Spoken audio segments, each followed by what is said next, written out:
ہے حضرت یونس علیہ نبی جینا علیہ الصلوۃ والسلام کی طرف۔ حضرت یونس علیہ نبی جینا علیہ الصلوۃ والسلام کے والد کا نام متا ہے، تو یونس بن متا علیہ الصلوۃ والسلام، ان کا تعلق بنی اسرائیل سے۔ ایک وقت کے اندر 5 انبیاء کرام علیہ السلام موجود تھے، تو اللہ تبارک و تعالیٰ نے فرمایا کہ 5 میں سے ایک موصل کی طرف، یہ ملک شام میں تھے، تو ایک ہے موصل کی طرف چلا جائے اور وہاں کے لوگوں کے لیے ہدایت کا ذریعہ بنے۔ تو انتخاب ہوا کہ حضرت یونس علیہ السلام تشریف لے جائیں، تو یہ یونس نون کے پیش کے ساتھ ہوگا۔ ہمارے ہاں عام بول چال میں نون کے زیر سے اس کو استعمال کرتے ہیں، جبکہ صحیح نون کے پیش کے ساتھ۔ اسی طرح یوسف یہ بھی سین کے پیش کے ساتھ، اور یونس یہ بھی نون کے پیش کے ساتھ۔ تو حضرت یونس علیہ نبی جین علیہ الصلوۃ والسلام کا انتخاب ہوا، تو ان کو موصل کی طرف بھیجا گیا۔ یہ موصل عراق کا صوبہ ہے جو ترکی کی سرحد پر ہے، کہ موصل وہ صوبہ ہے جو عراق کا ہے لیکن ترکی سے متصل ہے، ترکی کے ساتھ، اور اسی میں نینوا ایک بستی تھی۔ تو حضرت یونس علیہ نبی جین علیہ السلام اس نینوا بستی کی طرف تشریف لے گئے۔ حضرت کا مزار آج بھی اس مقام پر موجود ہے، اور الحمدللہ مجھے بھی اس کی زیارت کا شرف حاصل ہوا ہے۔ تو حضرت یونس علیہ نبی جین علیہ السلام تشریف لے گئے اور حضرت نے وہاں دین کی دعوت دی۔ مورخین نے لکھا ہے کہ 60 سال تک حضرت دین کی دعوت دیتے رہے، لیکن لوگ متوجہ نہیں ہوئے۔ اللہ تبارک و تعالیٰ نے خبر دی کہ اگر یہ ایمان نہیں لائیں گے تو 3 دن کے بعد ان پر عذاب آئے گا اللہ کا، اور یہ عذاب صبح سویرے آئے گا۔ حضرت یونس علیہ نبی جین علیہ السلام نے قوم کو اس کی خبر دے دی کہ اللہ کا عذاب آنے والا ہے، اور 3 دن کے بعد صبح کے وقت عذاب آ جائے۔ ایمان نہیں لائے، بات کو نہیں مانا۔ جس صبح عذاب آنا تھا آدھی رات کے وقت، حضرت یونس علیہ نبی جین علیہ السلام نے یہ اجتہاد فرمایا کہ جس جگہ اللہ کا عذاب آئے اس جگہ نبی کو ٹھہرنے کی اجازت نہیں۔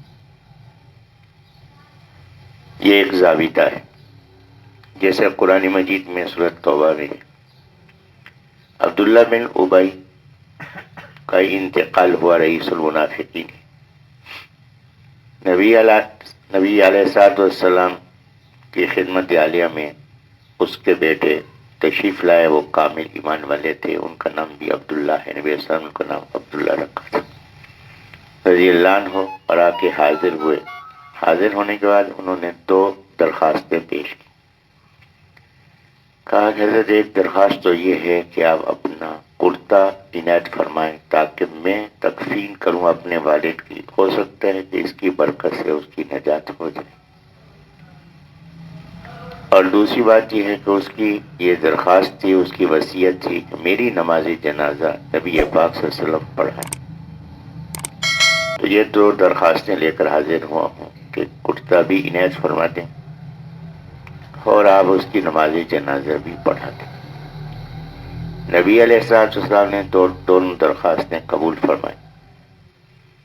نماز جنازہ پڑھانے کے لیے حضرت چلے، تو حضرت عمر رضی اللہ عنہ نے عرض کیا کہ حضرت یہ رئیس المنافقین ام المومنین عائشہ رضی اللہ عنہا پر تہمت لگانے والا اور مسلمانوں کو اذیتیں دینے والا، تکالیف پہنچانے والا، اور آپ کے بارے میں نازیبہ الفاظ استعمال کرنے والا، یہاں تک نازیبہ الفاظ اس نے استعمال کیے کہ اس کے بیٹے حضرت عبداللہ رضی اللہ عنہ نبی صلی اللہ علیہ وسلم خدمت میں ایک دفعہ حاضر ہوئے۔ کہا کہ حضرت پانی نوش فرما کے تبرکاً وہ بچا ہوا مجھے عنایت فرمائے، میں اپنے باپ کو پلاؤں، ہو سکتا ہے اس کی برکت سے اس میں ایمان کی کیفیت پیدا ہو جائے۔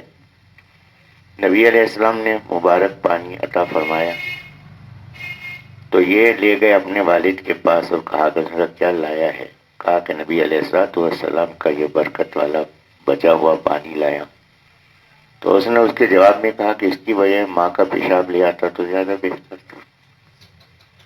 تو اس قدر بے ادبی اور گستاخی کی کیفیت۔ تو حضرت عمر رضی اللہ عنہ نے فرمایا کہ حضرت اس پہ وہ نالاں ہوا، کہا کہ باپ کو میں قتل کرتا ہوں۔ نبی علیہ السلام کی خدمت میں حاضر ہوا، اجازت لی تو حضرت نے منع فرما دیا کہ بیرونی لوگوں کو صورتحال معلوم نہیں، وہ یہی سمجھیں گے کہ نبی علیہ السلام بادشاہوں کی طرح اپنے ساتھیوں ہی کو قتل کرنے لگے، تو لہذا یہ تاثر دعوت دین کے لحاظ سے مناسب نہیں، اس لیے نظر انداز کرو۔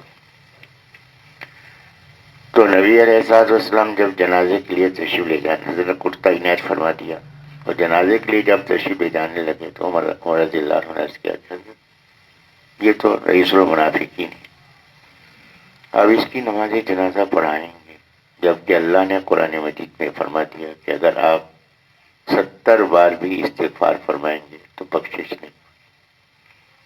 تو نبی علیہ السلام کی نظر مقام نبوت بھی تھی اور عمر رضی اللہ عنہ کی نظر مقام صحابیت پر تھی۔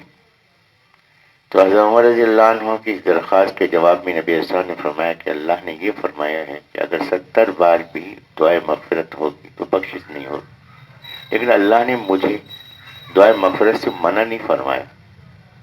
جب منع نہیں فرمایا تو کوئی نہ کوئی حکمت تو یقیناً اس کے اندر ہے۔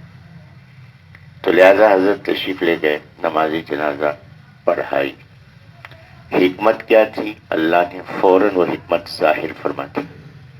یہ عبداللہ بن ابی کے جو ساتھی تھے ان کی تعداد 1000 کے قریب تھی۔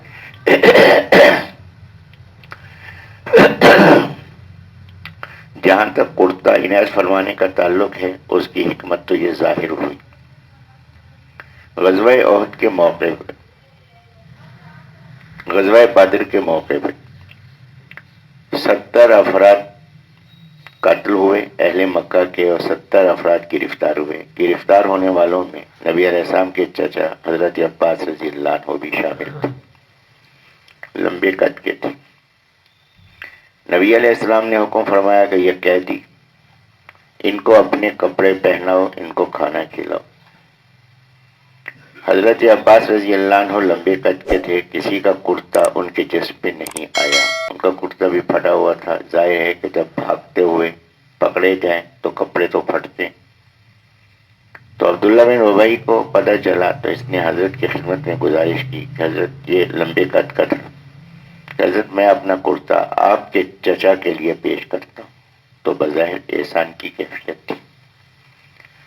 نبی علیہ السلام پر جس کا کوئی احسان ہے، ظاہر ہے کہ آخرت میں اس کا بدل تو دیا جائے گا۔ تو اللہ تعالیٰ نے اس بدل کو دنیا کے اندر ہی برابر کر دیا۔ نبی علیہ السلام نے کرتا دے دیا، تکفین کے لیے کرتے کے بدلے میں کرتا کیا تو اس کا احسان ختم ہو گیا۔ جہاں تک نماز جنازہ پڑھانے کا تعلق ہے، نبی علیہ السلام نے نماز جنازہ پڑھائی اور 1000 افراد جو عبداللہ بن ابی کے ساتھ تھے انہوں نے کہا کہ نبی علیہ السلام نے نماز جنازہ کیوں پڑھائی؟ بتایا گیا کہ عبداللہ بن ابی کی وصیت تھی۔ تو انہوں نے کہا کہ ہمیں تو یہ کہتا تھا کہ آپ نبی نہیں ہیں، ہم تو اس لیے بظاہر ایمان لائے ہوئے ہیں تاکہ ہم نقصان سے بچ جائیں، کہ اس معاشرے میں مفادات حاصل کرنے والے بنے رہیں، اس لیے ہم نے ایمان کا اظہار کیا ہے۔ اور اگر وہ نبی علیہ السلام کو نبی نہیں مانتا تھا تو یہ جنازے کی وصیت نہ کرتا، تو یہ دنیا میں ہمارے کندھوں پہ سرداری کرتا رہا اور اپنی آخرت بھی بنانا چاہتا تھا، ہماری آخرت بگاڑنا چاہتا تھا۔ اس کے معنی ہے کہ آپ اللہ کے سچے رسول ہیں، اور وہ 1000 افراد بلا تاخیر ایمان لائے۔ تو نبی علیہ السلام کی نماز جنازہ پڑھانے میں حکمت کہ اللہ کے 1000 بندے ایمان کے دائرے میں داخل ہوئے۔ اب اس کے بعد نبی علیہ السلام کا یہ معمول تھا اور حضرت نے فرمایا بھی کہ تدفین کے بعد قبر پہ رکنا چاہیے اور یہاں ذکر اذکار کرنا چاہیے، لیکن ہم اس لیے نہیں کر سکتے کیونکہ ہمارے ہاں منہ چھڑائی کا مسئلہ ہوتا ہے، سے منہ بندھا ہوا ہے، کچھ کھایا نہیں پیا نہیں، تو اتنا وقت ہو گیا، اب یہ منہ چھڑائی کرانی ہے، تو اس لیے جلدی سے ہم نے بھاگنا ہوتا ہے، جبکہ یہ وقت سب سے مشکل وقت ہے۔ فرمایا کہ اس وقت نبی علیہ الصلوۃ والسلام نے فرمایا، عثمان بن عفان رضی اللہ عنہ کی روایت ہے، فرمایا کہ اپنے بھائی کی تدفین کے بعد یہاں رکو، اس کے لیے استغفار کرو، یہ وقت ہے جو مشکل وقت ہے۔ پھر ہم بھی ماشاءاللہ کچھ کم تو نہیں ہیں، ہم نے بھی آسان طریقے نکال رکھے، وہ یہ کہ جس وقت تدفین کر لی اب رکنا تو ہے نہیں، کیونکہ منہ چھوڑے کا مسئلہ ہے، تو اذان دے دی، تاکہ ایک ہی دفعہ اذان دی جان چھوٹ گئی کہ اذان دی ہے۔ بھائی اذان کیوں دی ہے؟ یہ اذان اس لیے دی ہے، دیکھیے کہ جہاں موقع اذان کا نہیں وہاں اذان اختیار کریں گے، بظاہر نیکی ہے، لیکن یہ بدعت ہے۔ نماز عید اذان کے ساتھ کیوں نہیں پڑھتے؟ اس لیے نہیں پڑھتے کہ نبی علیہ الصلوۃ والسلام سے ثابت نہیں کہ نماز عید میں اذان نہیں۔ نماز عید میں اذان کیوں نہیں؟ اس لیے کہ نبی علیہ الصلوۃ والسلام سے ثابت نہیں، تو لہذا قبر پہ کہ نبی علیہ السلام سے اذان ثابت ہے؟ نہیں۔ حضرات صحابہ کرام رضی اللہ عنہ سے ثابت ہے؟ نہیں، تو پھر یہ اذان کیوں ہے؟ کہتے ہیں اذان اس لیے دیتے ہیں کہ نبی علیہ السلام نے فرمایا کہ اذان سے شیطان بھاگتا ہے، اور نبی علیہ السلام نے جو مقام فرمایا کہ اس مقام تک بھاگتا ہے وہ 36 میل کا فاصلہ ہے، تو یہ شیطان بھاگے گا یہاں سے، تو اب یہ اثر انداز نہیں ہوگا۔ میرے محترم، شیطان کا اثر عالم دنیا میں ہے، یہ عالم دنیا سے جب منتقل ہوں گے عالم برزخ میں، شیطان کے اثرات ختم ہو گئے، کیونکہ شیطان عالم دنیا میں ہے، عالم برزخ میں نہیں، شیطان کے اثرات ختم ہو گئے۔ آخری لمحہ روح نکلنے کا وقت، اس تک شیطان کا اثر ہے، اس کے بعد شیطان کا اثر ختم ہو گیا۔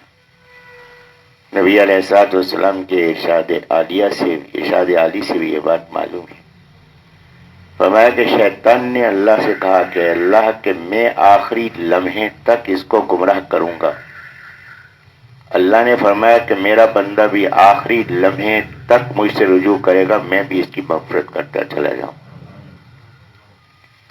حضرت امام احمد بن حنبل رحمۃ اللہ علیہ کا آخری وقت ہے، غشی کی کیفیت ہے، بیٹا حضرت کے قریب بیٹھا ہوا تھا تیمارداری کے لیے، حضرت اس غشی کی کیفیت میں فرما رہے تھے کہ جس کا مفہوم تھا کہ ابھی نہیں ابھی نہیں،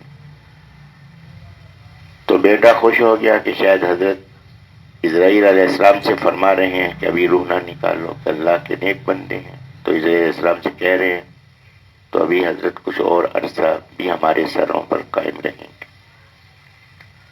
وفات سے پہلے غشی ختم ہوئی تو بیٹے نے کہا کہ ابا جی آپ اسرائیل سے کہہ رہے تھے کہ ابھی نہیں۔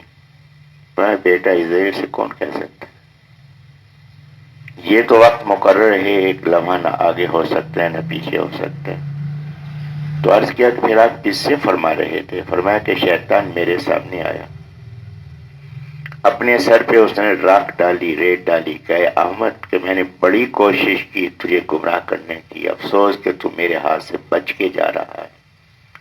تو میں اسے کہہ رہا تھا کہ ابھی نہیں، ابھی سانس باقی ہیں، جب تک سانس باقی ہیں پھٹکنے کا امکان موجود ہے۔ تو جس وقت روح نکل گئی، اب شیطان کے اثرات ختم ہو گئے، تو قبر پہ شیطان کے اثرات نہیں۔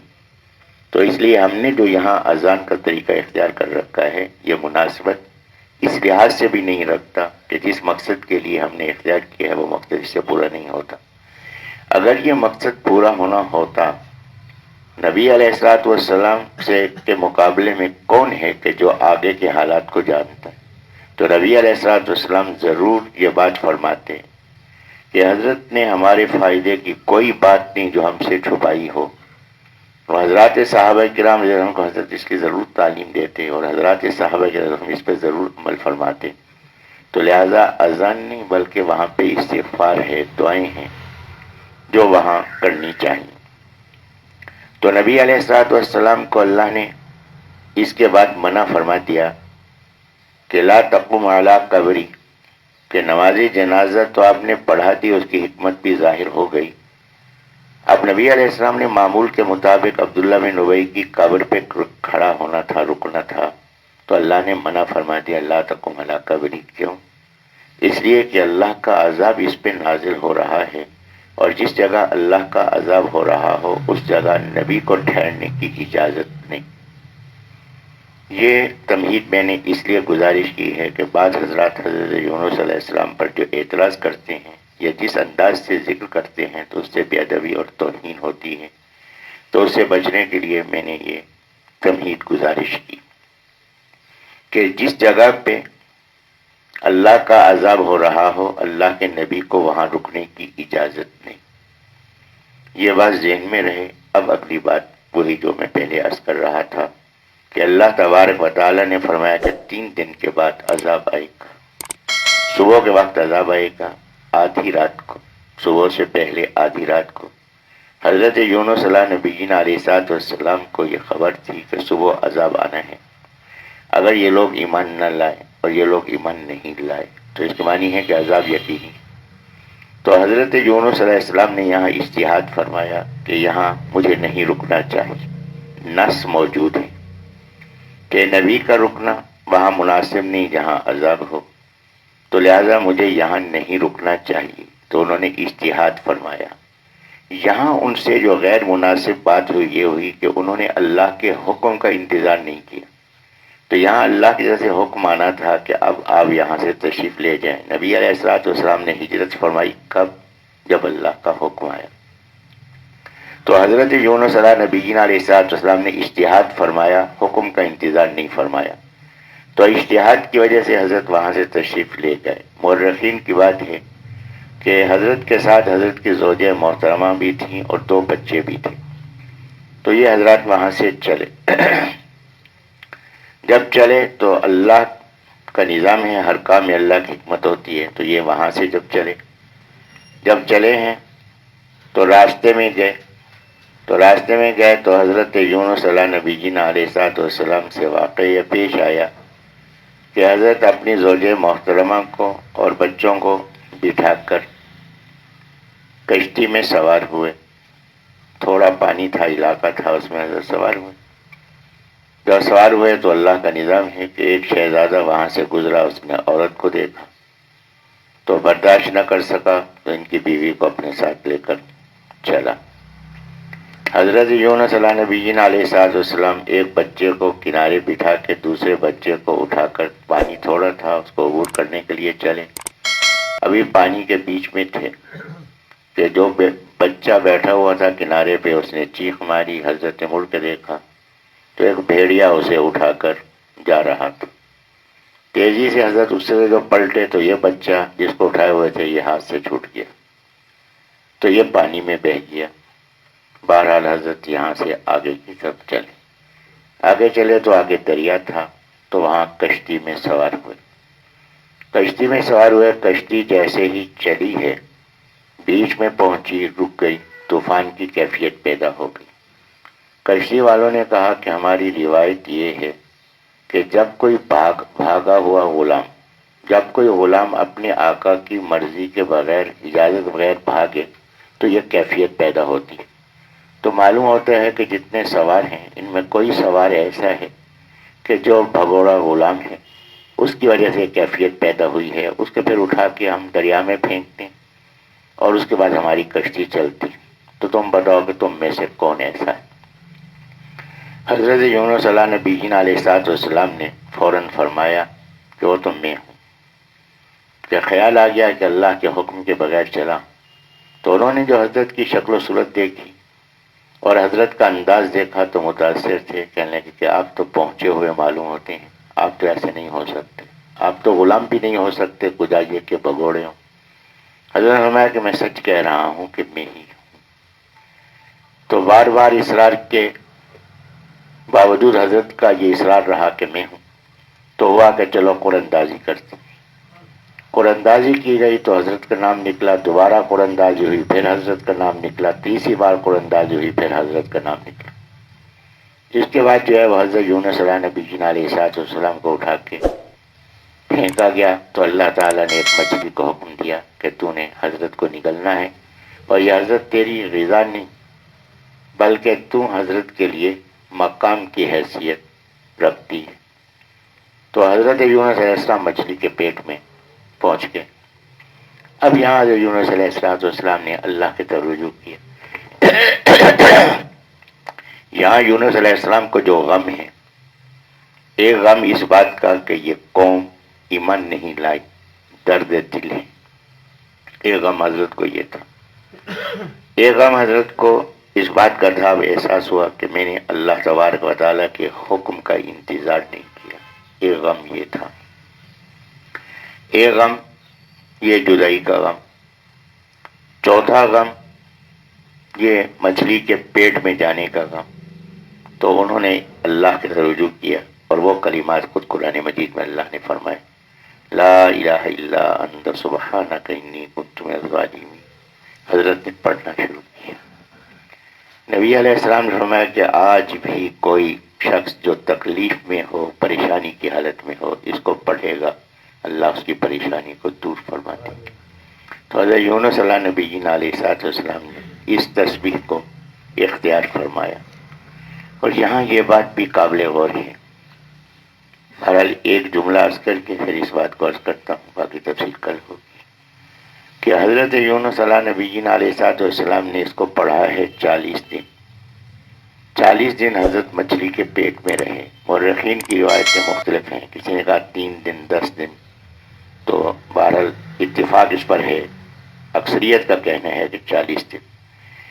40 دن کے بعد اللہ تعالیٰ کے حکم پر مچھلی نے حضرت کو کنارے پہ اگل دیا۔ تو حضرت یونس علیہ نبی علیہ السلام بیماری کی حالت میں تھے کہ اندر رہے تھے، تو یہ جسم کی کھال جو تھی یہ نرم ہو گئی تھی، تو حرکت نہیں فرما سکتے تھے۔ تو یہاں اللہ تبارک و تعالیٰ نے یہ قرآن مجید میں خبر دی کہ ہم نے ایک بیل اگا دی، کدو کی بیل اللہ نے اگائی۔ اللہ نے تو بیل کا ذکر فرمایا ہے، تو بہرحال مورخین کا کہنا ہے کہ یہ کدو کی بیل تھی، اور کدو کی بیل کی، کدو کے پتوں کی خصوصیت ہے کہ اس پہ مکھی نہیں بیٹھتی، اور کدو کی فضیلت نبی علیہ السلام نے بیان بھی فرمائی، اور خود حضرت نے اس کو پسند بھی فرمایا۔ تو اس کی وجہ سے ان پہ سایہ ہوا، اور اللہ تبارک و تعالیٰ نے ایک ہرنی کو حکم دیا، اور وہ آتی اور حضرت کو دودھ پلا کے جاتی تھی۔ تو اس بعد حضرت کو اللہ نے صحت عطا فرمائی، اور حضرت پھر چلے ہیں اپنے شہر کی طرف، نینوے کی طرف، موصل کی طرف، اور یہ ساری جو دشواریاں تھیں یہ ساری ختم ہوتی چلی گئیں، جس کی تفصیل انشاءاللہ کل ہوگی۔ لیکن ایک بات میں عرض کرتا کہ حضرت نے جو کلمات کہے تو اس میں آخر میں ہے من الظالمین۔ تو بعض حضرات کے ذہن میں یہ بات ہے کہ دیکھیں یونس علیہ السلام اپنے آپ کو ظالم کہہ رہے ہیں۔ یونس علیہ نبی علیہ السلام کا ظالم کہنا یہ ان کی عظمت کی وجہ سے ہے، وہ ظالم نہیں تھے۔ جیسا کہ آدم علیہ السلام نے اللہ کے حضور دعا کی، ربنا ظلمنا انفسنا، ہم نے اپنے آپ پر ظلم کیا۔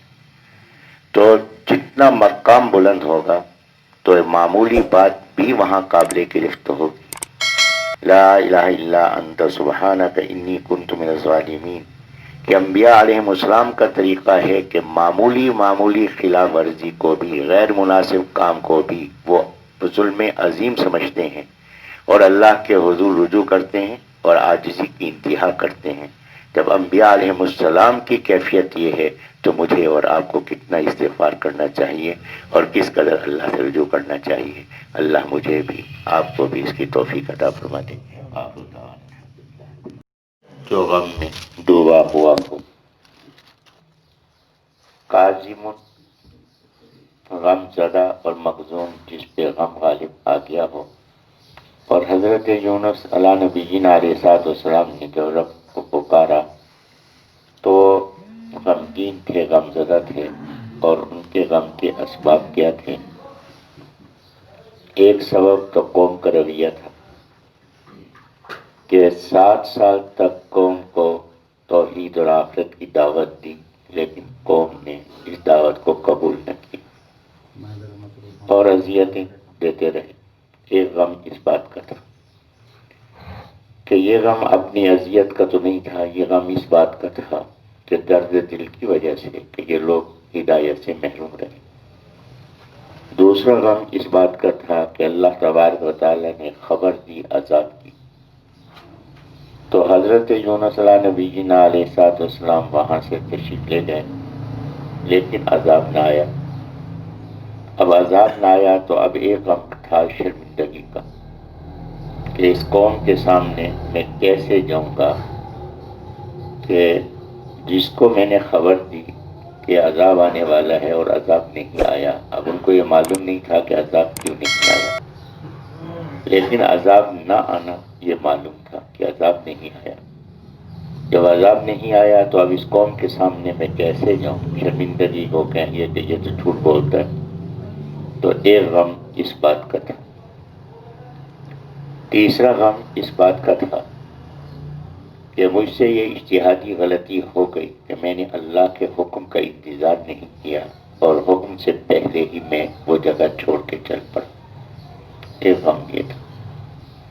چوتھا غم یہ مچھلی کے اندر کا غم، کہ مچھلی کے پیٹ کے اندر میں قید ہو گیا، تو یہ اللہ تبارک و تعالیٰ کے ناراض ہونے کی علامت ہے۔ تو یہ چار غم تھے جن کی وجہ سے حضرت یونس علیہ نبی علیہ السلام انتہائی بے قراری اور پریشانی کی حالت میں تھے۔ فرمایا کہ اس حالت میں انہوں نے اللہ تبارک و تعالیٰ کا ذکر کیا، لا الہ الا انت سبحانک انی کنت من الظالمین۔ اس کو عرف عام میں آیت کریمہ کہتے ہیں، اور حضرات بزرگان دین نے مختلف معاملات میں اس کے پڑھنے کی تعداد مقرر کی ہے۔ البتہ جو حدیث سے ثابت ہے وہ اتنی بات ثابت ہے کہ نبی علیہ السلام نے فرمایا کہ آج بھی کوئی غم زدہ اس کو پڑھے گا تو اللہ تعالیٰ اس کے غم کو دور فرما دیں گے۔ تو لا الہ الا انت، نہیں کوئی عبادت کے لائق تیرے سوا، سبحانک اے اللہ تو تو ہر لحاظ سے پاک ہے، انی کنت من الظالمین، کوتاہی تو میری ہے۔ تو اپنی طرف نسبت کی، فرمایا کہ یہ ضابطہ ہے۔ اللہ تبارک و تعالیٰ نے قرآن مجید میں فرمایا کہ اگر کوئی اچھائی مل جائے اس کی نسبت اللہ کی طرف، اور اگر کوئی آزمائش آ جائے یا ایسی بات ہو جائے جو ناپسندیدہ ہو، ناگوار ہو، تو اس کی نسبت اپنی طرف، کہ یہ میری اپنی کسی کمزوری اور کوتاہی کی وجہ سے۔ بہرحال ہمارا معاملہ تو مختلف ہے، اگر کہیں نفع ہو جائے، فائدہ ہو جائے، آپ کو نہیں معلوم کہ میں نے رات دن محنت کی ہے، کتنی کوشش کرتا رہا ہوں، اور اگر کوئی نقصان ہو جائے بس تقدیر میں ایسا لکھا تھا، بس قسمت۔ تو حالانکہ معاملہ یہ ہے کہ اگر کوئی خوبی حاصل ہو تو اس کو اللہ کا انعام سمجھا جائے، یہ اللہ کی رحمت ہے، میں تو اس لائق نہیں تھا، یہ اللہ نے کرم فرمایا۔ اور اگر کوئی ناپسندیدہ کام ظاہر ہو جائے تو اس میں یقیناً میری کوئی کوتاہی ہوگی، اللہ سے رجوع کیا جائے اور اللہ سے استغفار کیا جائے۔ تو حضرت یونس علیہ نبی علیہ السلام نے اس پہ استغفار فرمایا، اور انہوں نے جو الفاظ فرمائے، لا الہ الا انت سبحانک انی کنت من الظالمین۔ حضرت آدم علیہ نبی علیہ السلام سے جب اجتہادی غلطی، وہاں بھی ہے کہ ربنا ظلمنا انفسنا، کہ ہمارے رب کہ ہم نے اپنے آپ پر ظلم کیا، تو نسبت کی ہے اپنی طرف، تو اس کی تعلیم دی گئی۔ یہاں ایک اور بات بھی قابل توجہ کہ یہاں اللہ تعالیٰ نے فرمایا کہ نبی علیہ السلام کہ آپ حضرت یونس علیہ السلام کی طرح سے مت بنیں، آپ صبر کریں، کہ انہوں نے انتظار نہیں فرمایا اور تشریف لے گئے، تو آپ انتظار فرمائیں۔ یہاں جہاں نبی پاک صلی اللہ علیہ وسلم کی محبوبیت معلوم ہو رہی ہے کہ اللہ تعالیٰ نے پہلے ہی نبی علیہ السلام کو باخبر فرما دیا کہ حضرت آپ یہ کام نہ کرنا تاکہ یہ اجتہادی غلطی نہ ہونے پائے۔ جہاں حضرت کی محبوبیت ظاہر ہو رہی ہے وہاں بظاہر یہ تاثر بھی مل رہا ہے کہ حضرت یونس علیہ السلام کا جو عمل تھا وہ مناسب نہیں تھا، اور نبی علیہ السلام کا عمل مناسب ہے۔ جب مناسب ہے تو نبی علیہ السلام کو ترجیح حاصل ہوئی یونس علیہ السلام پر۔ اب اس میں یونس علیہ السلام کے بارے میں دل میں تھوڑی سی کیفیت پیدا ہوگی ان کی عظمت کے حوالے سے، تو نبی علیہ السلام نے اس کا تدارک فرمایا۔ حضرت نے فرمایا کہ دیکھو کہ مجھے یونس بن متیٰ ان کے والد کا نام متا ہے، یونس بن متا علی نبینا پر فوقیت مت دینا کہ تمہارے دل میں یہ بات نہ آئے کہ نبی علیہ الصلوۃ والسلام تو اس اجتہادی غلطی سے محفوظ ہیں اور یونس علیہ السلام سے غلطی ہو گئی، تو انبیاء علیہ السلام کے بارے میں غلطی کا تصور لینا اور ان کی عظمت میں کمی کا واقع ہونا، تو اس میں ایمان باقی نہیں رہے گا۔ تو نبی علیہ الصلوۃ والسلام نے یہ بات تعلیم پہلے فرما دی کہ اس غلط فہمی میں مبتلا نہ ہونا۔ تو حضرات انبیاء کرام علیہ السلام کی جو غلطی ہے وہ ان کے مقام بلند کی وجہ سے قابل گرفت ہوتی ہے، مگر نہ وہ غلطی نہیں ہوتی اور نہ ہی قابل گرفت ہوتی ہے۔ گناہ تو بہت دور کی بات ہے، گناہ کا تصور بھی ان کے بارے میں نہیں کیا جا سکتا کہ رب کی نافرمانی ممکنات میں سے نہیں۔ تو انہوں نے جو یہ قدم اٹھایا وہ اجتہادی غلطی تھی، اور اس کا ضابطہ میں نے کل گزارش کیا تھا کہ اللہ کا ضابطہ یہ ہے کہ جس جگہ عذاب ہو اللہ کے نبی کو وہاں ٹھہرنے کی اجازت نہیں۔ ایک بات تو یہ کہ نبی علیہ الصلوۃ والسلام کو اللہ نے روکا کہ عبداللہ بن ابی کی قبر پہ لا تقم علی قبری، کہ آپ اس کی قبر پہ کھڑے نہ ہوں، کیوں کہ اللہ کا عذاب نازل ہو رہا ہے اور آپ جب کھڑے ہوں گے تو اللہ کا عذاب رکے گا، اور اللہ اپنا عذاب روکنا نہیں چاہتا، اس لیے آپ اس جگہ پہ کھڑے نہ ہوں۔ اب یہاں ایک بات ذہن میں پیدا ہوگی کہ نبی علیہ السلام اگر کھڑے ہوں گے تو عذاب رکے گا۔ یہ بات میں اپنی طرف سے نہیں عرض کر رہا، یہ خود قرآن مجید کے اندر یہ بات موجود ہے کہ اللہ تعالیٰ نے یہ بات ارشاد فرمائی کہ جو مخالفین ہیں وہ خود مانگتے ہیں عذاب، کہ مخالفین یہ کہتے ہیں کہ عذاب کیوں نہیں آتا، تو نبی علیہ الصلوۃ والسلام سے خطاب کر کے اللہ نے فرمایا کہ اہل مکہ پہ جو عذاب نہیں آ رہا تو اس کے دو سبب ہیں، دو سبب ہیں۔ ایک سبب یہ ہے کہ وہ جس وقت بیت اللہ کا طواف کرتے تھے اس وقت شرک نہیں کرتے تھے، اور طواف کا سلسلہ تو 24 گھنٹے جاری رہتا تھا، تو جب طواف کرتے تھے تو اس وقت کہتے تھے عفو وق عفو وق عفو وق، طواف کے اندر ان کے کلمات جو عفو وق، اے اللہ تجھ سے معافی مانگتے ہیں، تجھ سے معافی چاہیے، تجھ سے معافی مانگتے ہیں۔ طواف اس حالت میں جب ہو رہا ہے تو اللہ تبارک و تعالیٰ استغفار کی ان کلمات کی وجہ سے ایک بھی عذاب نازل نہیں فرماتا۔ ایک سبب یہ بیان فرمایا۔ یہاں سے یہ بات بھی معلوم ہوئی کہ کفر کی حالت میں بھی اگر استغفار کے کلمات ہوں تو عذاب نہیں آتا، اور اگر ایمان کی حالت میں استغفار کے کلمات ادا کریں گے تو پھر عذاب سے کس طرح محفوظ نہیں رہیں گے، تو اللہ عذاب سے محفوظ فرمائیں گے۔ ایمان کی حالت کے اندر بھی استغفار کا سلسلہ چلنا چاہیے۔ اور دوسرا سبب اللہ نے فرمایا وَأَنْتَ فِيهِمْ، کہ اے نبی علیہ السلام آپ ان کے درمیان موجود ہیں، جب آپ ان کے درمیان موجود ہیں تو ان پہ عذاب کیسے آ سکتا ہے؟ جب نبی پاک صلی اللہ علیہ وسلم موجود ہیں عذاب نہیں آتا، تو حضرت کی موجودگی رسالت کی موجودگی ہے، اور رسالت کی موجودگی سنت کی موجودگی ہے، اور جس مقام پر نبی علیہ السلام کی سنت پر عمل ہو رہا ہو وہاں عذاب کیسے آئے گا؟ تو اس لیے عذاب نہ آنے کا سبب یہی ہے کہ انبیاء علیہ السلام جہاں موجود ہوں عذاب نہیں آتا۔ تو یونس علیہ نبی علیہ الصلوۃ والسلام نے اس ضابطے کے لحاظ سے وہاں ٹھہرنا مناسب نہیں سمجھا کہ اللہ کی طرف سے خبر ہے کہ عذاب آئے گا، جب عذاب آنا ہے اور آخری جو مہلت تھی وہ ختم ہو چکی، اب اس قوم پہ عذاب آنا ہے، تو اس لیے نبی ہونے کی حیثیت سے مجھے یہاں نہیں ٹھہرنا چاہیے، تو وہاں سے تشریف لے گئے۔ تو ان کی بات غلط نہیں تھی، لیکن چاہیے یہ تھا کہ اللہ کے حکم کا انتظار فرماتے۔ لیکن حضرت کی یہ اجتہادی غلطی بھی امت کے لیے رحمت بن گئی، یہ نبی کی اجتہادی غلطی بھی امت کے لیے رحمت بن گئی کہ نبی علیہ الصلوۃ والسلام غزوہ تبوک کے موقع پہ رات کو تشریف ایک جگہ رات کو حضرت نے پڑاؤ فرمایا، واپس آ رہے تھے نماز فجر کے وقت، نبی علیہ الصلوۃ والسلام حاجت کے لیے دور تشریف لے گئے۔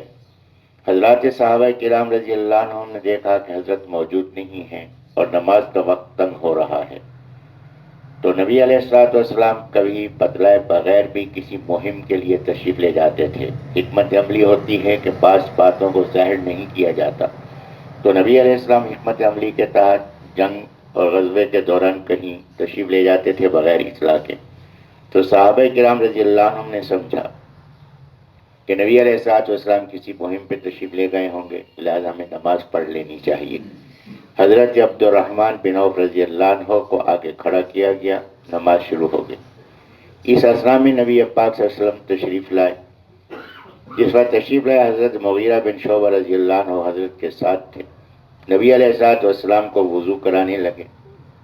نبی علیہ الصلوۃ والسلام کھلی آستین کا کرتا استعمال فرماتے تھے، لیکن جنگ میں حضرت جو تھے وہ تنگ آستین کا کرتا استعمال فرماتے تھے تاکہ تلوار چلانے میں دقت نہ ہو، رکاوٹ نہ ہو. تو حضرت نے یہ جنگی لباس پہنا ہوا تھا. اب نبی علیہ الصلوۃ والسلام نے وضو کرنے کے لیے جیسے ہی آستین کو اونچا کیا، اونچا فرمایا، تو جب کوئی کام جلدی سے کیا جائے تو ظاہر ہے کوئی اور صورت پیدا ہوتی ہے. تو جلدی سے کیا تو یہ آستین پھنس گئی. اب نہ نیچے ہوتی تھی نہ اوپر ہوتی تھی. اب نبی علیہ الصلوۃ والسلام کی اس حکمت، اس کیفیت میں بھی ایک مسئلہ معلوم ہوا دور حاضر کے لحاظ سے. تو نبی علیہ الصلوۃ والسلام نے حضرت مغیرہ بن شعبہ رضی اللہ عنہ سے فرمایا کہ خیمے میں جاؤ اور وہاں سے کینچی لے کر آؤ. وہ کینچی لائے، حضرت نے آستین کو کاٹا، حضرت نے کاٹ کے وضو فرمایا. دور حاضر کے لحاظ سے اتنا میں نے یہ بات گزارش کی تھی کہ ایک تقریب میں ایک کام میں موجود تھا، تو ایک خاتون، پڑھی لکھی خاتون، یونیورسٹی سے متعلق تھی. تو ایک مسئلہ پوچھا گیا، لیکن میں نماز کی پابندی کرتی ہوں اور کہیں میں تقریب میں موجود ہوں تو بھی نماز نہیں چھوڑتی، لیکن آج کل کیونکہ فیشن کی وجہ سے تنگ لباس ہے تو یہ آستین کا اوپر کرنا ذرا مشکل ہوتا ہے، تو میں پانی اس کے اوپر بہا لیتی ہوں کہ میرا وضو ہو جائے گا. تو یہ بات ذہن میں تھی تو میں نے عرض کیا کہ اگر وضو ہو جاتا، نبی علیہ السلام نے فیشن کی وجہ سے تو آستین تنگ نہیں پہنی ہوئی تھی، حضرت نے تو جہاد کی ضرورت سے پہنی ہوئی تھی، وہاں حضرت نے اس کو کاٹا ہے، تو آپ کا وضو کیسے ہوگا؟ تو اللہ نے کرم فرمایا، بات ان کی سمجھ میں آ گئی. تو نبی علیہ الصلوۃ والسلام کی ایک ایک ادا، نبی علیہ السلام کا ایک ایک ارشاد گرامی، کتنے کتنے مسائل اس کے اندر موجود ہیں. تو بہرحال نبی علیہ الصلوۃ والسلام نے جب یہ وضو فرمایا تو یہ وقت کچھ لگا، پہلی رکعت ہو گئی، حضرت دوسری رکعت میں شامل ہوئے. تو نبی علیہ الصلوۃ والسلام دوسری رکعت میں شامل ہوئے تو عبد الرحمن بن عوف رضی اللہ عنہ نے جب سلام پھیر لیا تو حضرت پیچھے نماز پوری کرنے کے لیے کھڑے ہوئے جو رکعت رہ گئی تھی. اب یہ پریشان کہ ہم نے انتظار کیوں نہیں کیا حضرت کا، تھوڑا اور انتظار کر لیتے، حضرت تشریف لے آتے. نبی علیہ الصلوۃ والسلام نے جیسے ہی نماز مکمل فرمائی، دیکھا کہ حضرات صحابہ کرام پریشانی کی حالت میں ہیں. حضرت نے فرمایا کہ پریشان ہونے کی ضرورت نہیں، اس وقت تک کسی نبی کا انتقال نہیں ہوتا جب تک کہ اپنے کسی نیک امتی کے پیچھے وہ نماز نہیں پڑھ لیتا. یہاں عبد الرحمن بن عوف رضی اللہ عنہ کے بارے میں ایک نیکی کی بات حضرت نے بیان فرما دی، اور یہ نیکی کی بات پھر آگے چلی ہے کہ حضرت عمر رضی اللہ عنہ نے 6 افراد مقرر فرمایا کہ ان میں سے کوئی خلیفہ بنے گا، اور پھر فیصلہ کس نے فرمایا؟ عثمان غنی رضی اللہ عنہ کے خلافت کا حضرت عبد الرحمن بن عوف رضی اللہ عنہ نے. کہ نبی علیہ السلام نے ان کو سند دی کہ یہ میری امت میں نیک ترین انسان ہیں، حضرت نے سند دی. اب عبد الرحمن بن عوف رضی اللہ عنہ سے اللہ نے فیصلہ کرایا عثمان غنی رضی اللہ عنہ کی خلافت کا، اور جو عثمان غنی رضی اللہ عنہ کی خلافت کا انکار کر رہے ہیں وہ کس کا انکار کر رہے ہیں؟ نبی پاک صلی اللہ علیہ وسلم کی سند کا انکار کر رہے ہیں. دیکھیے کہاں کہاں حکمتیں موجود ہیں. لیکن یہاں جو بات میں عرض کرنا چاہ رہا تھا، اگر نبی علیہ الصلوۃ والسلام کو تاخیر نہ ہوتی اور نبی پاک صلی اللہ علیہ وسلم دوسری رکعت میں شامل نہ ہوتے، آج امت کو کیسے پتہ چلتا کہ اگر رکعت رہ جائے تو اس کو پورا کیسے کیا جائے؟ کہ نبی پاک صلی اللہ علیہ وسلم کی یہ رکعت کا رہنا یہ نماز کو مکمل کرنے کا طریقہ سکھلانا تھا. تو نبی کی اگر کوئی غلطی بھی ہو تو غلطی نہیں ہوتی بلکہ امت کی رہنمائی کا ذریعہ ہوتی ہے. تو یہاں بھی حضرت یونس علیہ نبیین علیہ الصلوۃ والسلام کا یہاں سے تشریف لے جانا یہ امت کے لیے رحمت بنا، لیکن کیونکہ ان کے لحاظ سے، ان کے مقام بلند کے لحاظ سے اجتہادی غلطی تھی، اس لیے اللہ نے ان پہ گرفت فرمائی، وگرنہ ان کا یہ عمل امت کے لیے رحمت ثابت ہوا. جب حضرت تشریف لے گئے فجر کے وقت، فجر کو عذاب آنا تھا تو ایک دھواں سا آسمان پہ نظر آیا، آثار نظر آئے. تو قوم نے کہا کہ حضرت نے فرمایا تھا کہ عذاب آئے گا، تو لہٰذا یہ عذاب کے آثار ظاہر ہو رہے ہیں. تو ان کے جو بڑے تھے انہوں نے کہا کہ یہ ضابطہ ہے کہ جس جگہ عذاب آنا ہوتا ہے نبی موجود نہیں ہوتا، لہذا تلاش کرو کہ یونس علیہ السلام کسی بستی میں یہاں موجود تو نہیں. اگر موجود ہیں تو پھر یہ عذاب نہیں، اور اگر موجود نہیں تو پھر یہ عذاب ہے۔ جب یونس علیہ السلام کو دیکھا گیا تو حضرت نہیں تھے، تو لہذا اس پوری قوم نے اللہ کے آگے اللہ سے رجوع کرنے کا فیصلہ کیا، اور اس کے لیے انہوں نے طریقہ کار کیا، اختیار کیا کہ ایک کھلے میدان کے اندر جمع ہوئے، مرد حضرات علیحدہ، عورتیں علیحدہ۔ ابھی مہذب نہیں ہوئے تھے کہ مرد عورتیں اکٹھے ہوتے، مرد علیحدہ، عورتیں علیحدہ، اور عورتوں کے بچے ان سے چھین کے بچوں کو علیحدہ ایک جگہ پہ ڈال دیا۔ اب بچے رو رہے ہیں ماؤں کی جدائی کی وجہ سے، عورتیں اللہ کے آگے گریہ زاری کر رہی ہیں، مرد گریہ زاری کر رہے ہیں، حتیٰ کہ جانوروں کے جو بچے تھے ان کو بھی ہم اپنی ماؤں سے جدا کیا۔ اب وہ چیخ رہے ہیں، مائیں چیخ رہی ہیں بچوں کے لیے، بچے چیخ رہے ہیں ماؤں کے لیے، اور انسان سب گریہ زاری کر رہے ہیں اللہ کے لیے۔ جب رونے کی یہ کیفیت پیدا ہوئی اور اللہ سے رجوع کیا، نتیجہ کیا ہوا کہ عذاب کے آثار ختم ہو گئے۔ اب یہ نکلے کہ حضرت یونس علیہ السلام کو تلاش کریں اور ان کو اس بات کی خبر دیں کہ حضرت ہم سب کے سب ایمان لا چکے ہیں۔ تو یہ پوری قوم کے لیے رحمت بنی ہے۔ نبی پاک حضرت یونس نبی علیہ السلام کی یہ اجتہادی غلطی تو حضرت کی گرفت ہوئی ہے مقام بلند کی وجہ سے، وگرنہ یہ غلطی امت کے لیے تو رحمت بن گئی۔ تو پھر حضرت یونس علیہ السلام کو انہوں نے تلاش کیا، تو حضرت یونس نبی علیہ السلام بھی اللہ کے حکم پر ان کی طرف چل رہے تھے، تو مچھلی نے ان کو ساحل پہ ڈال دیا، کنارے پہ ڈال دیا، اور یہاں اللہ تبارک و تعالیٰ نے ان کے لیے کدو کی بیل اگا دی، ان کی حفاظت ہو گئی، اور ایک ہرنی جو ہے وہ ادھر آئی اور حضرت نے اس کا دودھ پیا، اور اس کے ساتھ جیسے ہی حضرت کی طبیعت بحال ہوئی، اس کے بعد حکم ہوا کہ اب اپنی قوم کی طرف آپ تشریف لے چلیں، اور حضرت قوم کی طرف روانہ ہوئے۔ اور اس کے بعد جو صورتحال ہوئی جو اللہ نے یہاں بات بیان کی ہے، انشاءاللہ کل گفتگو ہوگی۔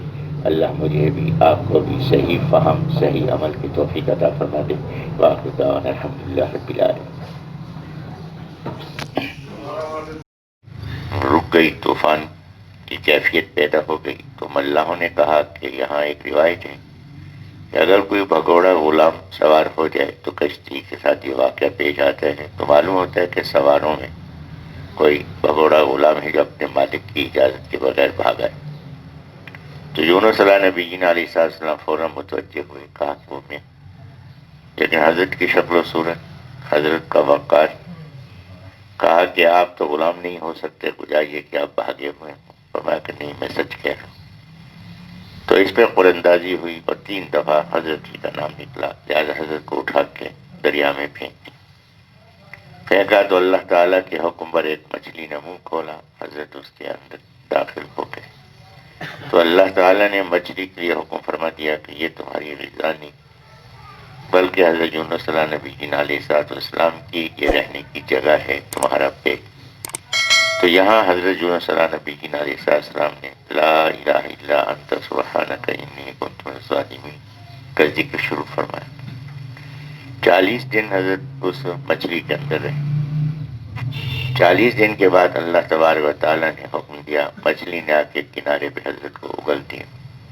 تو 40 دن اندر رہنے کی وجہ سے مچھلی نے تو کوئی آپ کو تکلیف نہ دی، لیکن 40 دن اندر رہنے کی وجہ سے کھال جو ہے انتہائی نرم ہو گئی۔ تو حضرت اس کیفیت میں تھے، تو اللہ تبارک و تعالیٰ نے خود قرآن مجید میں اس کا ذکر فرمایا کہ ہم نے ایک پودا جو ہے ان کے اوپر اگا دیا، اور وہ روایات میں آتے ہیں کہ یہ کدو کی بیل تھی، تو اس کی وجہ سے حضرت کے جسم پہ مکھی نہیں بیٹھتی تھی۔ تو اللہ تعالیٰ نے ان کے غذا کا انتظام یہ فرمایا کہ ایک جنگلی بکری یا ایک ہرنی، تو اللہ نے اس کو ادھر متوجہ کیا کہ اس کا بچہ گم ہو گیا، بچہ تلاش کرنے کے لیے آئی، تو یہاں قریب آئی، تو حضرت یونس نبی علیہ السلام اس کا دودھ پیا، پھر اللہ نے اس کی ڈیوٹی لگا دی کہ جب تک حضرت اس حالت میں رہے وہ دودھ پلاتی۔ یہاں سے پھر حضرت یونس نبی علیہ السلام اٹھے۔ یہاں اللہ تبارک و تعالیٰ نے فرمایا کہ حضرت یونس علیہ السلام اگر اللہ کی تسبیح نہ کرتے، رجوع نہ کرتے اور یہ کلمات ادا نہ کرتے تو قیامت تک اس مچھلی کے پیٹ میں رہتے۔ لَلَبِثَ فِي بَطْنِهِ إِلَىٰ يَوْمِ يُبْعَثُونَ، قیامت تک وہ اس کے پیٹ میں رہتے، لیکن یہ انہوں نے اللہ کا ذکر کیا، تسبیح کی، تو اس کی وجہ سے اللہ نے ان کو رہائی عطا فرمائی۔ تو حضرت یونس علیہ نبی علیہ السلام اب چلے، حکم ہوا کہ قوم کی طرف اب حضرت چلیں۔ جب چلے تو حضرت نے دیکھا کہ ان کا جو ایک بیٹا تھا وہ ایک چرواہے کے پاس تھا۔ اس نے کہا کہ حضرت یہ کہ بھیڑیا اس کو اٹھا کے جا رہا تھا، تو میں نے اس بھیڑیے کو جو ہے وہ روکا اور اس کے ساتھ اس پہ یعنی اس کو پتھر وغیرہ مارے، تو وہ بھیڑیا جو تھا اس بچے کو چھوڑ کے چلا گیا۔ اس کی شکل کا ملتا جلتا ایک بچہ بستی والوں کے پاس، قریب کی بستی والوں کے پاس ہے، تو انہوں نے کہا کہ وہ مچھیرا وہ مچھلی کا شکار کرنے کے لیے گیا تو یہ جال میں پھنسا بچہ۔ تو اللہ نے یہ دو بیٹے عطا فرما دیے، اور ادھر صورتحال یہ ہوئی کہ جو شہزادہ ان کی بیوی کو اغوا کر کے کیا تھا وہاں گیا تو اس کو کلنج کا درد ہوا۔ معالجین کو بلایا، انہوں نے کہا کہ کچھ ظلم تو نے کیا ہے جس کی وجہ سے یہ کیفیت ہے۔ تو ظلم یہی کیا ہے کہ ایک عورت میں اٹھا کے لایا، تو لہذا اس عورت کو وہاں پہنچاؤ۔ تو اس اسنا میں وہ عورت بھی گھر والی بھی وہاں پہنچ گئی۔ تو حضرت اب پورے خاندان کنبے کے ساتھ چلے۔ یہاں صورتحال یہ تھی کہ جس وقت صبح کو وقت آیا عذاب کا، آسمان تک دھواں ہی دھواں تھا۔ قوم والوں نے کہا کہ یہ عذاب آیا ہے، تو بزرگوں نے کہا کہ دیکھو اگر یونس علیہ السلام موجود ہیں تو پھر یہ عذاب نہیں، اگر یونس علیہ السلام موجود نہیں تو پھر یہ عذاب ہے کہ نبی عذاب کے مقام پہ نہیں ہوتے۔ اب یونس علیہ السلام کو تلاش کیا تو حضرت نہیں ملی، تو اس پہ قوم کو احساس ہوا کہ یہ واقعی عذاب ہے کہ آثار نظر آ گئے۔ تو حضرت یونس علیہ نبی علیہ السلام کی اس قوم نے عورتوں کو علیحدہ کیا، بچوں کو علیحدہ کیا، مرد علیحدہ ہوئے، یہاں تک کہ جانوروں کے بچے بھی اپنی ماؤں سے علیحدہ کر دیے۔ چیخ پکار کی کیفیت تھی۔ اللہ تبارک و تعالیٰ کی رحمت متوجہ ہوئی، عذاب ٹل گیا۔ اب وہ لوگ تلاش میں تھے کہ حضرت یونس علیہ السلام کو تلاش کریں اور ان سے معافی مانگیں۔ ادھر یہ اپنے کنبے کے ساتھ تشریف لا رہے تھے تو قوم ان کی تلاش میں تھی۔ تو حضرت یونس علیہ السلام کے سامنے وہ آئے، انہوں نے آ کے صورتحال پیش کی، معذرت کی اور حضرت کو اپنے ساتھ لے گئے۔ تو اللہ تبارک و تعالیٰ نے حضرت یونس علیہ نبی علیہ السلام ذکر قرآن مجید میں مختلف مقامات پہ فرمایا ہے۔ سورۃ صافات میں بھی ان کا ذکر آیا ہے، اور اس سورۃ قلم کے اندر بھی ان کا ذکر موجود ہے، اور سورہ یونس کے اندر بھی موجود ہے۔ اور سورہ یونس کے اندر اللہ تعالیٰ نے امتیاز بیان فرمایا کہ وہ قوم کی جس نے عذاب کی علامات کو دیکھا ہے اور ایمان لائے ہیں وہ صرف یونس علیہ السلام کی قوم۔ تو یہاں اللہ تبارک و تعالیٰ نے یہ واقعہ بیان فرمایا کہ حضرت یونس علیہ نبی علیہ السلام نے جلدی کی کہ انتظار وحی کا نہیں کیا اور تشریف لے گئے۔ تو یہ حضرت کی اجتہادی غلطی، لیکن یہ اجتہادی غلطی قوم کے لیے ہدایت کا ذریعہ بن گئی۔ اگر یونس علیہ نبی علیہ السلام تشریف نہ لے جاتے تو اللہ کی وحی کا انتظار نہیں فرمایا، یہ اجتہادی غلطی تھی، لیکن یہ اجتہادی غلطی ان کی امت، ان کی قوم کے لیے رحمت ثابت ہوئی۔ تو اس لیے فرمایا کہ حضرت ابوبکر صدیق رضی اللہ عنہ کا یہ ارشاد گرامی ہے کہ نبی علیہ السلام سے اگر کوئی بات خلاف معمول ہو جائے، فرمایا کہ یہ ہماری نیکیوں سے افضل ہے کیونکہ اس کے اندر کوئی نہ کوئی رہنمائی موجود ہوتی۔ تو حضرت یونس علیہ نبی علیہ السلام کے بارے میں جو یہ غلط فہمی عام طور پہ پیدا کی جاتی ہے، یہ پیدا ہو رہی ہے، تو اس کی میں نے یہ وضاحت عرض کر دی۔ تو حضرت یونس علیہ نبی علیہ السلام کے بارے میں فرمایا کہ انہوں نے غم زدہ ہونے کی کیفیت میں کس کو پکارا؟ اللہ تبارک و تعالیٰ کو پکارا۔ فرمایا کہ لولا ان تدارکہ، اگر یہ بات نہ ہوتی کہ تدارکہ کہ ان کو پا لیا نعمت من ربہ، اس کے رب کی نعمت، اگر ان پہ اللہ کا احسان نہ ہوتا، اللہ کا فضل نہ ہوتا، لنبذ، تو پھینک دیے جاتے، بالعراء، چٹیل میدان میں، وہو مذموم، اس حالت میں کہ ان کی مذمت کی جاتی، کہ اللہ تبارک و تعالیٰ چٹیل میدان میں ان کو پھینکوا دیتا تو اس حال میں ہوتے کہ ان کی مذمت ہوتی، لیکن اللہ تبارک و تعالیٰ نے ان کی تسبیحات کی وجہ سے ان کو مذموم نہیں بنایا، ان کو کیا بنایا؟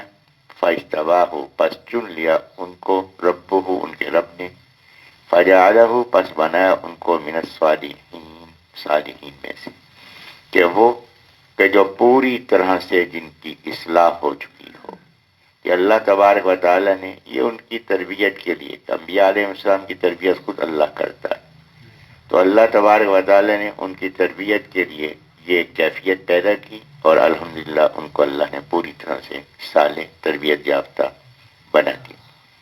تو یہ صالحین جو ہے، اسی طرح ابراہیم علیہ السلام کے بارے میں اللہ نے فرمایا وَإِنَّهُ فِي الْآخِرَةِ لَمِنَ الصَّالِحِينَ، کہ حضرت ابراہیم علیہ السلام قیامت کے دن اس حالت میں کھڑے ہوں گے کہ مکمل طور پر اصلاح یافتہ ہوں گے، اور وہ کامیاب ترین لوگوں میں سے ہوں گے۔ تو یہاں بھی یونس علیہ السلام کے بارے میں اللہ نے یہی بات ارشاد فرمائی۔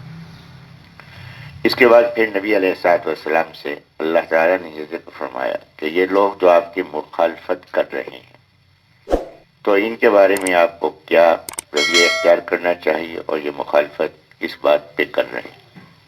فرمایا وَإِن يَكَادُ الَّذِينَ كَفَرُوا، وَإِن، اور یقینا، یقاد الذین کفروا، قریب ہے کہ وہ لوگ جنہوں نے کفر کیا، لَيُزْلِقُونَكَ، کہ وہ پھسلا دیں آپ کو، بِأَبْصَارِهِمْ، اپنی آنکھوں سے۔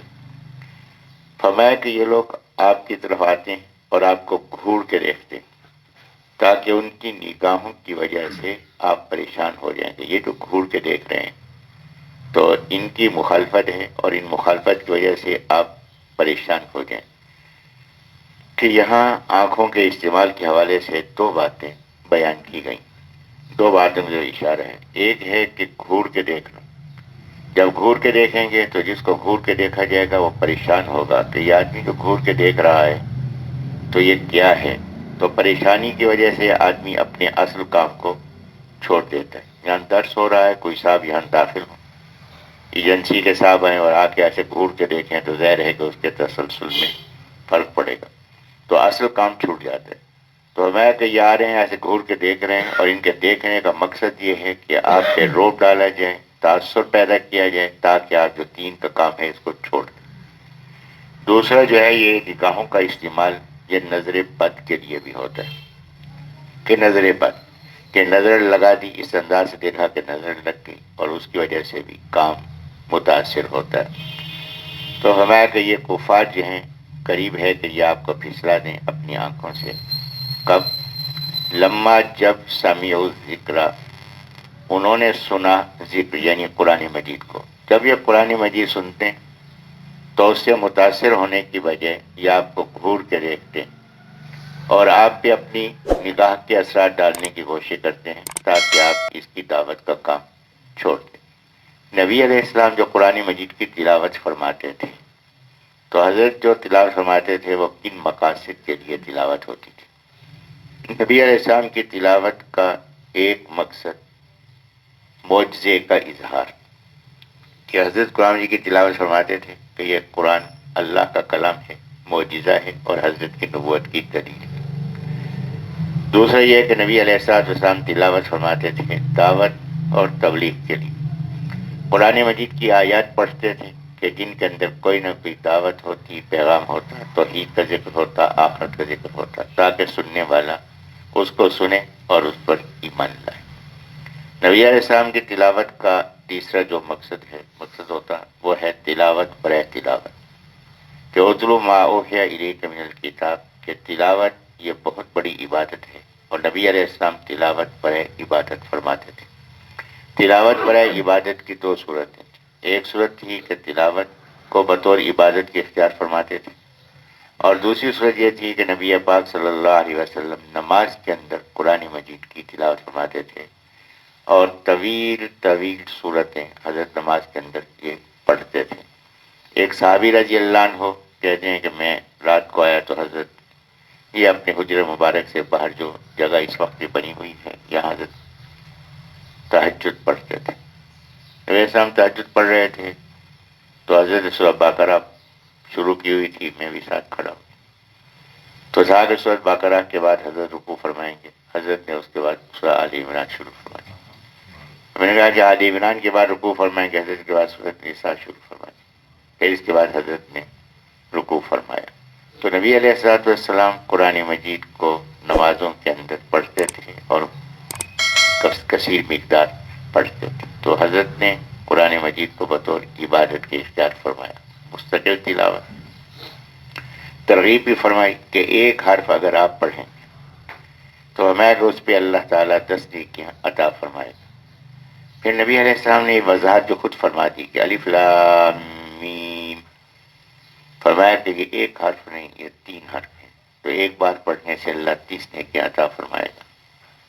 حضرت کے ایک ایک بات کے اندر کتنے نقطے ہیں، تو یہاں آپ دیکھیں کہ نبی علیہ السلام جو مثال دی ہے وہ الحمد کی مثال نہیں دی، ذالک الکتاب کی مثال نہیں دی، الف لام میم کی مثال دی، جس کے اندر یہ اشارہ ہے کہ اگر قرآن مجید کا مفہوم معلوم نہیں تو بھی یہ اجر آپ کو ملے گا۔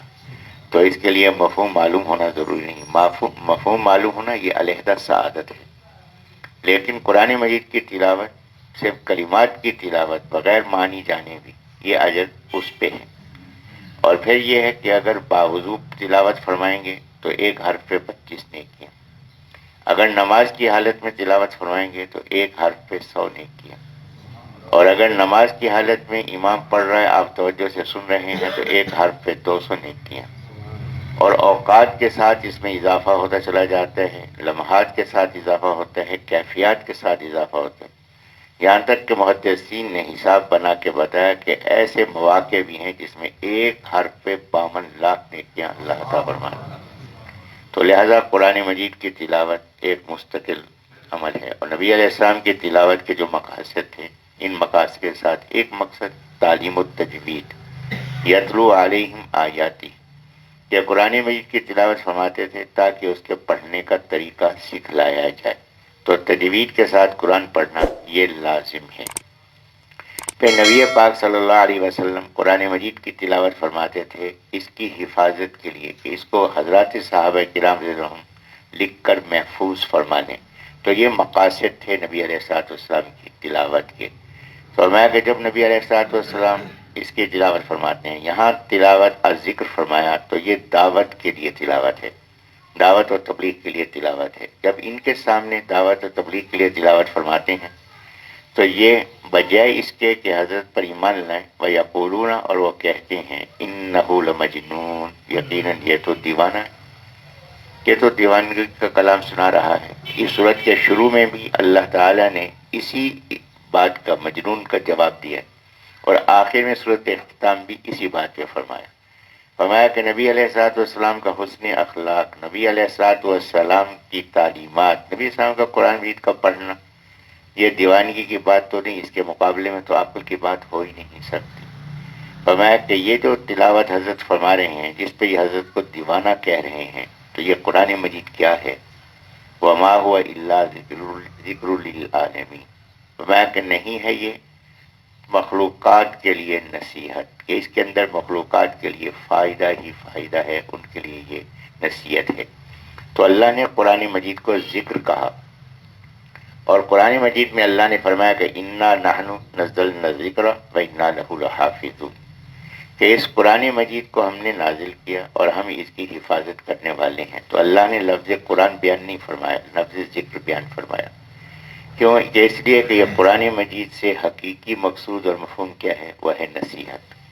کہ نصیحت کیا ہے؟ نصیحت یہ ہے کہ انسان دنیا کی آفات سے بھی بچ جائے اور آخرت کی ذلت اور رسوائی سے بھی بچ جائے۔ تو اللہ تبارک و تعالیٰ نے اس کو انسان کی فلاح و بہبود کے لیے نازل فرمایا، اس لیے اس کو ذکر کہا۔ اور یہاں سے ایک بات قابل توجہ کہ نصیحت محفوظ ہوگی کب؟ جب نصیحت کے کلمات محفوظ ہوں۔ نصیحت محفوظ سمجھی جائے گی کب؟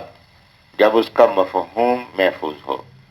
نصیحت محفوظ سمجھی جائے گی کب؟ جب اس کی جزیات اور تفصیلات محفوظ ہوں۔ اور یہ نصیحت محفوظ سمجھی جائے گی کب؟ جب اس کا طریقہ عمل متعین ہو اور محفوظ ہو۔ تو اللہ نے ایک لفظ ذکر فرمایا اور 4 چیزوں کی حفاظت کی ذمہ داری دی۔ کلمات کی حفاظت کلمات قرآن مجید، اس کے مفہوم کی حفاظت، یہ مفہوم ہے فقہ، اور اس کی تفصیل اور جزیات کی حفاظت وہ ہے حدیث پاک، اور اس کے طریقۂ عمل کی حفاظت وہ ہے سنت۔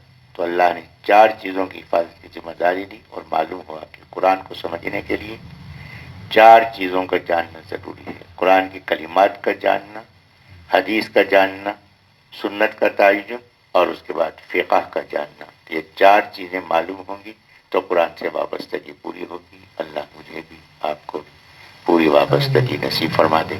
وآخر دعوانا الحمدللہ رب العالمین۔ ایک اعلان سماعت فرما لیں، کل پیشی ہے انشاءاللہ، پرسوں